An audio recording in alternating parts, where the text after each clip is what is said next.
안녕하세요. 저는 올해 26살이 된 청년입니다. 얼마 전 저는 제가 어릴 적부터 친하게 지내온 절친의 충격적인 모습을 보게 되어 이렇게 글을 남기게 되었어요. 저에게는 중학생 때부터 정말 친하게 지내왔던 친구가 있었어요. 그 친구 이름은 김재현인데 저와 정말 잘 맞고 술도 자주 마시는 친구입니다. 고등학교는 서로 다른 곳을 갔지만 그래도 연락도 잘 되고 주기적으로 만나서 같이 놀고 그러니 계속 친한 친구 사이가 유지되었죠. 어쩌다 보니 대학교도 같은 지역에 입학하게 되어서 고등학생 때보다 더 자주 만날 수 있게 되었습니다. 그래서 제 친구도 소개시켜주고 재현이도 재현이 친구들을 저에게 소개시켜 주어서 저희는 저와 재현이 포함해서 4명의 무리가 만들어졌어요. 저와 제 친구 민수, 그리고 재현이와 재현이 친구 동현이, 이렇게 4명이서 여행도 가고 술도 마시며 서로의 비밀까지 다 알고 지내는 둘도 없는 친한 친구가 되었죠. 사람들은 원래 대학에서 친구 사귀기 힘들다거나 대학 친구는 가짜 친구라고들 하잖아요. 그런데도 저는 민수와 동현이와 아주 잘 맞았어요. 마치 어릴 적부터 알고 지낸 사이처럼 대화도 잘 통하고 공감대도 잘 형성되었거든요. 저희는 4명이서 3달에 한 번씩 여행을 가곤 했는데 1박 2일로 다니면서 그 지역에서 관광지는 다 다니고 밤에는 숙소를 잡아서 술과 고기를 마시며 도란도란 이야기를 나누곤 했죠. 그렇게 저희는 무려 3년이나 이렇게 여행을 주기적으로 다녔어요. 주위에서 다른 사람들은 이런 모임 같은 경우는 한 명이 안 나오게 되면 더 이상 잘 진행되기 힘들다며 걱정했지만 신기하게도 저희 4명은 한 번도 빠진 적이 없었어요. 어떻게든 놀러 가고 싶어서 한 명이 월차를 내어서 꼭 여행을 갔습니다. 그렇게 저희는 이번에는 속초로 여행을 가기로 해서 제가 총대를 메고 숙소와 속초 여행 코스를 다 정했어요.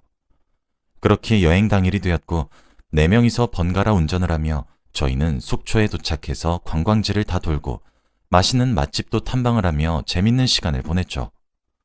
그렇게 해가 져갈 때쯤 저희는 술과 고기를 사고 펜션으로 도착해서 밥을 먹고 수구를 먹고 결국 취해버렸죠. 사실 저희 4명 중 재현이 빼고는 다 술을 못 마셔요. 그런데 재현이는 술을 잘 마시는 편이라 저희가 만취할 때쯤 재현이는 약간 술 기운이 올라오는 정도라 항상 저희보다 재현이가 나중에 잤어요. 그래서 그날도 그렇게 저와 민수, 동현이가 술에 만취해서 잠에 들었고 저는 술에 취하면 기억을 잃는 편이라 다음날 아침에 일어나서 무슨 일이 있었는지 전혀 몰랐죠. 항상 저희는 술을 먹으면 재현이가 저희가 술을 먹고 무슨 짓을 했는지 설명을 해주었기 때문에 재현이가 저희 모임에서 없다면 아무도 저희를 케어해줄 사람이 없었기 때문에 아주 중요한 인물이었습니다. 그렇게 잠에서 깨고 저희는 짐을 챙기고 펜션을 나와 각자의 집으로 향했어요. 저희 4명은 아직 아무도 결혼을 한 사람이 없기 때문에 다 자취생이기도 하고 집도 근처라서 항상 여행을 갔다가 마무리로 동네에서 저희 단골 가게인 국밥집에서 해장을 하고 집으로 갑니다. 그런데 항상 갔던 국밥집을 갑자기 민수가 가지 않고 자기는 바로 집으로 가고 싶다며 저희 셋이서만 먹고 가라고 하더군요. 얘들아 미안. 나 못 먹겠다. 어제 술에 너무 많이 마셔서 속이 안 좋아. 너희끼리만 먹고 들어가. 미안해. 저희는 술 때문에 속이 안 좋으면 해장을 해야 한다고 했지만 민수는 끝까지 거절하고 집으로 향했고 처음에는 민수의 태도가 의아했지만 국밥을 보니 민수는 까맣게 잊어버렸고 맛있게 먹은 후 각자 집으로 향했어요. 저는 씻고 누우니 너무 피곤해서 낮잠을 자려고 한 순간에 갑자기 전화벨 소리가 울려서 폰을 보니 아까 먼저 집으로 간 민수 전화더군요. 응, 민수야. 왜 전화했어? 야, 너 우리 펜션에서 재현이 이상한 거 못 느꼈냐? 갑자기? 재현이가 왜? 평소랑 똑같았잖아. 아니, 너 왜 그래? 아니, 진짜 우리 자는 동안 재현이가 뭐 하는지 못 봤어? 아니, 도대체 무슨 말 하고 싶은 거야? 나 아무것도 못 봤다니까?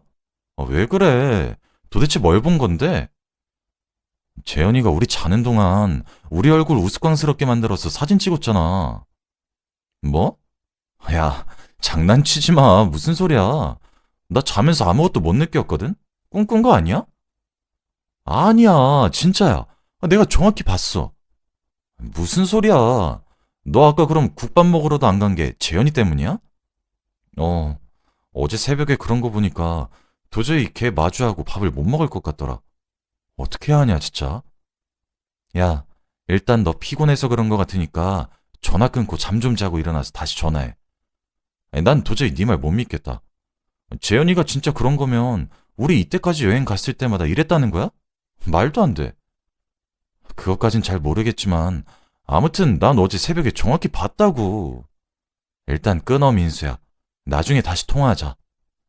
저는 갑작스런 민수의 말을 도저히 믿을 수 없었죠.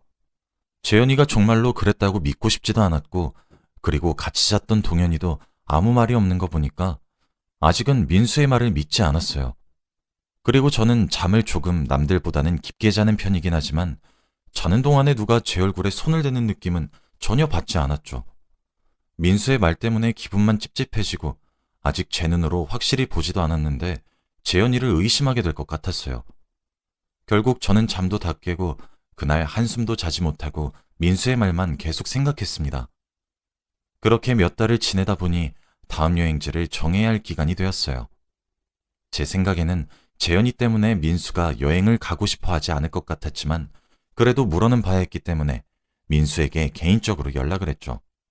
야, 너 이번 여행 갈 거지? 내가 생각해봤는데 도저히 못 갈 것 같다. 진짜 미안. 야, 우리 한 번도 이런 적 없었잖아. 한 명도 빠진 적 없었는데 이러면 안 되지. 야, 진짜 미안해. 애들한텐 잘 얘기해주라. 너 꼭 술 취하지 말고 버텨서 새벽에 재현이가 어떻게 하는지 잘 봐. 야, 너 또 그 얘기냐? 너 내가 이번에 확인해보고 그런 거 아니면 진짜 실망한다. 재현이한테 사과해야 될 거야. 제 말에 민수는 알겠다고 대답을 했고 결국 저희는 처음으로 민수를 빼고 3명이서 여행을 가기로 했죠. 매번 4명이서 여행을 가서 그런지 한 명이 빠지니까 흥도 잘 안 오르고 민수의 빈자리가 너무 크게 느껴졌죠. 저희는 여행을 다 끝마치고 펜션에 와서 여느 날과 다름없이 다시 술을 먹기 시작했어요. 저는 민수에게 당당히 그런 일 없었다고 말해주기 위해 술에 취하지 않기로 결심했습니다. 그래서 평소보다 술을 먹는 양을 반으로 줄이고 안주 위주로 먹으면서 재현이와 동현이한테는 배가 불러서 술은 더 이상 못 먹겠다고 했죠. 그렇게 동현이만 잔뜩 취하고 저는 약간 기분이 좋을 정도까지만 마셨습니다.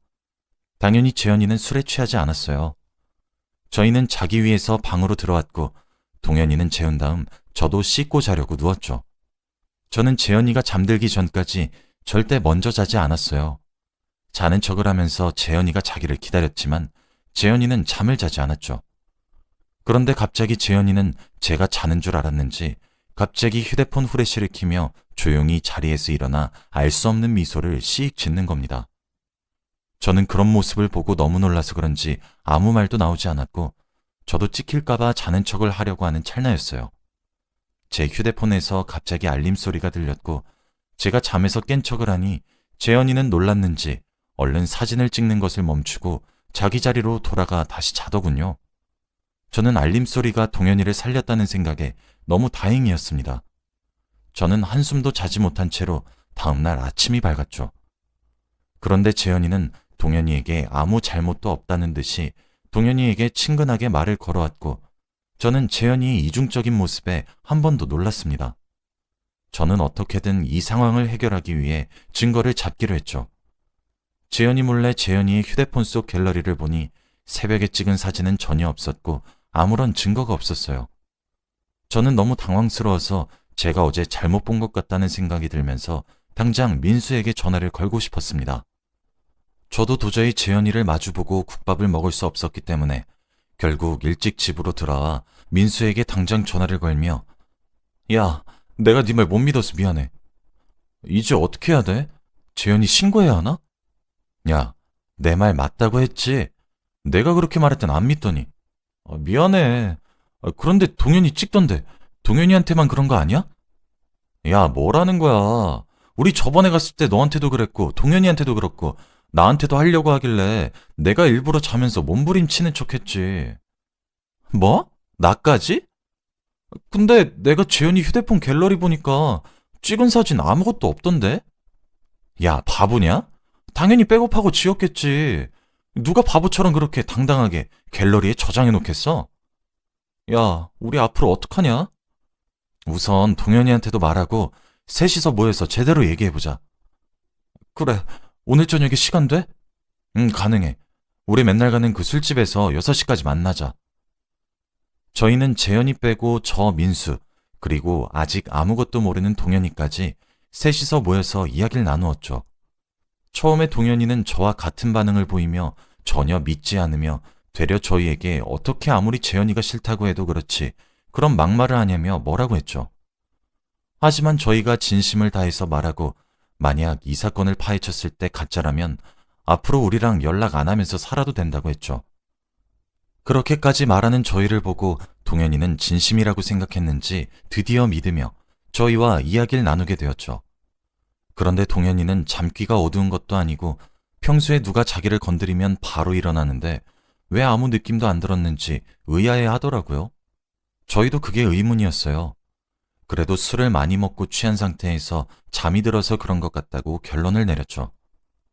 저희는 이야기를 나눈 끝에 그래도 이건 범죄라고 생각해서 우선 신고하기 전에 재현이의 말도 들어봐야 한다고 생각했기 때문에 그 술집으로 재현이를 불렀어요.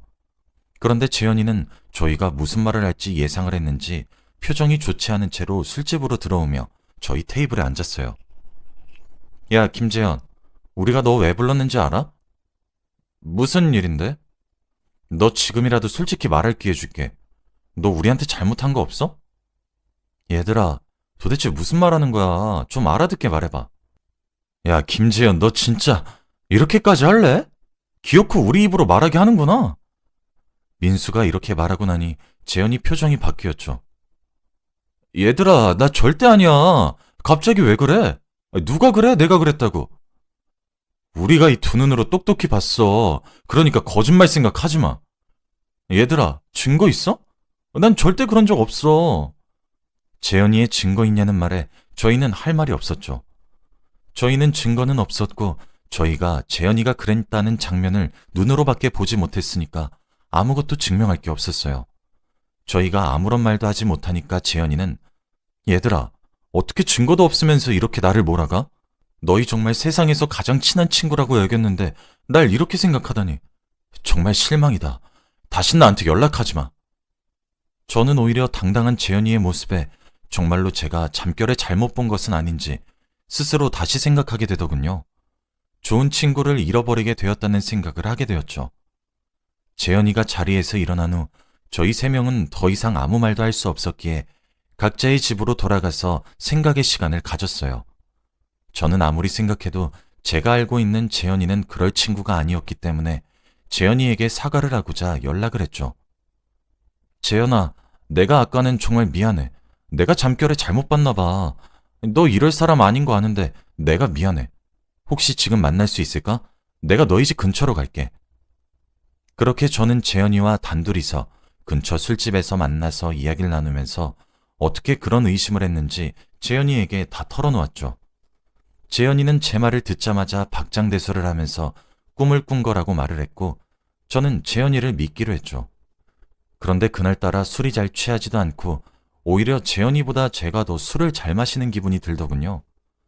저는 생각이 많아서 술이 잘 안 취하는가 보다 싶어 저보다 먼저 취한 재현이를 집에 데려다 주려고 자리에서 일어나려고 하니 재현이가 화장실 좀 다녀오겠다며 비틀거리는 다리로 화장실로 향했어요.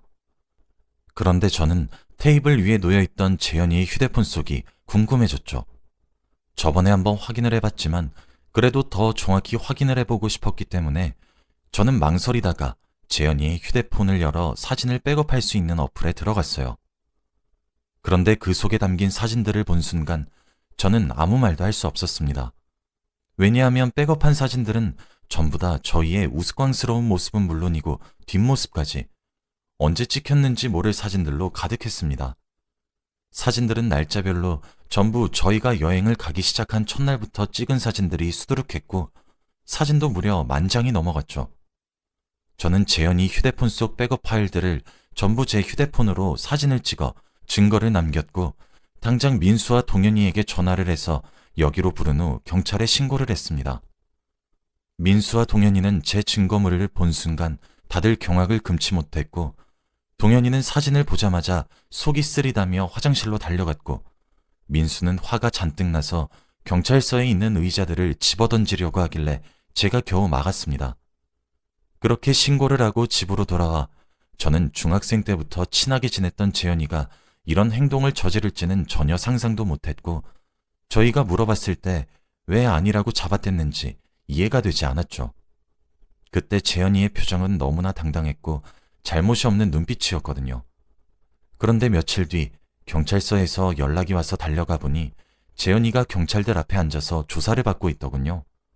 그리고 거기서 저는 또 하나의 충격적인 진실을 알게 되었습니다. 저희가 지금까지 재현이보다 항상 술이 먼저 취했던 것은 저희가 술이 약해서가 아니라 재현이가 저희에게 자기가 마시는 술보다 높은 도수의 술을 주고 있던 것이었어요. 제가 재현이와 단둘이 만났을 때 취하지 않았던 이유는 그날 딱 하루 재현이가 마시던 술과 같은 도수의 술을 마셨기 때문이었어요. 진심으로 믿었던 친구에게 이런 배신감을 느끼니 정말 하늘이 무너지는 것 같았고 도저히 용서가 되지 않았습니다. 그래서 의자에 앉아있던 재현이의 멱살을 마구 잡고 흔들며 주먹으로 얼굴을 때리려고 손을 높이 들었어요. 재현이가 제 눈도 못 마주치고 아무 말도 하지 않은 채 그저 미안하다고 사과를 했죠. 경찰들도 저를 말리고 이러면 저도 처벌을 받는다며 싸움은 안 된다고 했습니다. 야, 김재현, 하나만 묻자. 도대체 왜 그런 건데? 미안해. 한 번만 한다는 게 2번, 3번, 몇십 번이 되더라. 이번이 정말 마지막이었어. 정말 미안해. 해줄 말이 없어. 저는 재현이의 말을 듣고 아무 말도 하지 못한 채로 경찰서를 나오니 눈물이 흐르더군요. 세상에 하나밖에 없던 단짝 친구에게서 이런 이중적인 모습이 있었다뇨. 그 후 저와 민수, 동현이는 한동안 연락을 하지 않았고 재현이를 잊은 채로 살아가려고 할 때쯤 재현이가 감옥에 들어갔다는 얘기를 듣게 되었고 뭔가 마음이 시원섭섭했어요. 결국 저는 제일 친한 단짝 친구를 잃었지만 후련합니다. 지금의 저는 아주 평범하게 지난 날은 다 잊고 살아가고 있습니다. 제 이야기는 여기까지예요. 감사합니다.